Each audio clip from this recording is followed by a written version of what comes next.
Okay, starting out for the page 816 lab, just going to walk you through the setup first, and then we'll do the lab, and then I'll walk you through some of the data. So the materials that you'll need for this, you'll need your ring stand set up with your Bunsen burner underneath it. You're going to need an evaporating dish and a watch glass. This looks like a giant contact lens is what I always thought. You're also going to need your ceramic gauze kind of hot plate looking thing that you're going to set up here on your ring stand so that you can use this to evaporate off the water that's going to be left from our reaction. Our chemicals that we're also going to need, I should say, a graduated cylinder for measuring out the vinegar, because the materials that we're going to use today are sodium bicarbonate, also known as baking soda or sodium hydrogen carbonate, and vinegar, specifically 1 molar acetic acid, a little bit more concentrated than what you would find in the grocery store, but chemically speaking, different concentration, but it's the same chemical that's mixed in with water. Reaction is the one that's contained in the other video for the pre-lab, so look at that before you start this, and I'm doing the lab, like I said, that's on page 816. So I'm just going to get the lab set up and going. First thing I'm going to do, we calculated out that we needed to measure 2.5-ish grams of sodium bicarbonate, so that's what I'm going to do first. There's some data that I'm going to need to take down. The first thing, before I even get this, I need to take the mass of my evaporating dish and my watch glass. So I'm going to put the two of them on here together, and I'm going to take the mass of this. So the mass of my evaporating dish and my watch glass is 109.95 grams, so you want to write that down. Now I'm going to measure out 2.5-ish grams. I'm not going to waste a lot of time trying to get it exactly right. I'm just going to try to get close. Okay, 2.532. We'll go with 2.53 grams is what we're going to be using for this reaction right here. I'm going to go ahead and put that in my evaporating dish.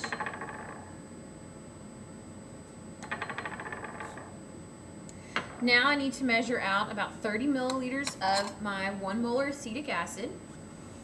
Again, you don't have to hit it exactly on the mark, just get close. So 30 mils of acetic acid. Put this close enough to where you can maybe see it.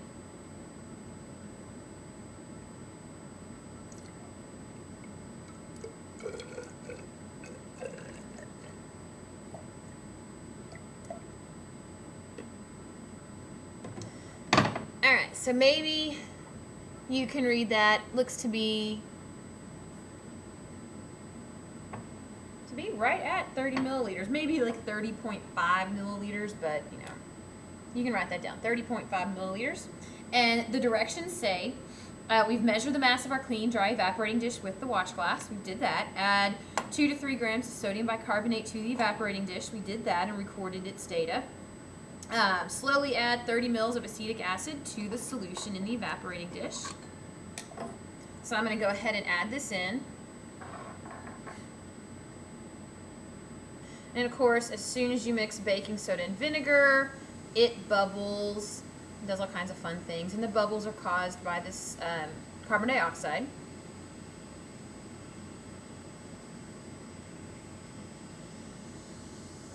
Alright, so just let that kind of chill out. Put this off to the side so we don't need it anymore. And then it says, once the bubbling stops, we're going to use our Bunsen burner to now evaporate off the leftover water. So I'm going to go ahead and get my Bunsen burner set up going again.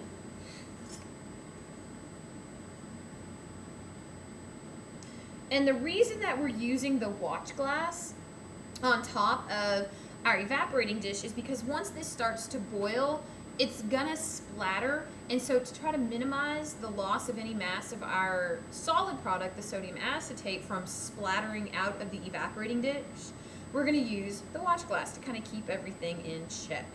Okay, so once your bubbling is stopped, you can go ahead and put the lid on it, turn your gas on, turn your fire on. You just want kind of a, gentle, not that real intense inner blue cone kind of Bunsen burner flame, just a gentle type of flame. And then we're just going to boil it, again, gently. We don't want it splattering a whole lot, but we're just going to boil it until it's done, until it's dry. And we'll know it's dry because all of the traces of water are gone. There's no water concentrated on the underside of the watch glass, and it looks dry. But you have to use a gentle flame, because if you use too high of a flame, you'll actually melt the sodium acetate, which once you start getting into liquid substances, then you start having to deal with vapor pressures, and you might accidentally, evaporate off some of your sodium acetate, and that would negatively affect your mass. So we don't want to do that. So we're just going to wait while this evaporates.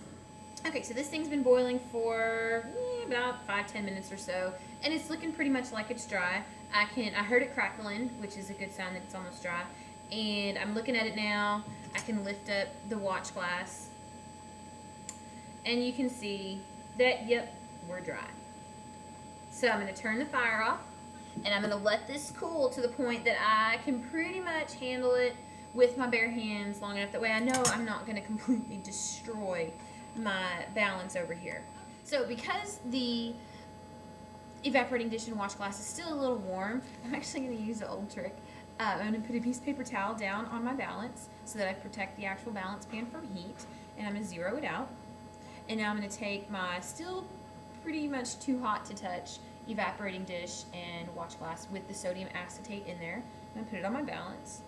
And this will affect the balance just a little bit. The fact that it's still really hot, it can cause convection currents, and things are less dense when they're hot. And so it, if we were trying to be really, really precise, we would definitely wait until this thing is cooled off entirely. But we're not exactly looking for perfect precision, so using it while it's still a little warm is totally okay with this. So our final mass of our sodium acetate contained in the evaporating dish and the watch plate is 112.12 grams. So that should be what you write down as your final mass. And now you should be able to calculate your final amount of sodium acetate, convert that to moles, and compare it to your moles of sodium bicarbonate that you started with, and hopefully it'll turn out to be a 1-to-1 mole ratio. If you guys have any questions, you can come in tomorrow morning and ask. You can email me, or you can ask during class. I'll see you guys tomorrow.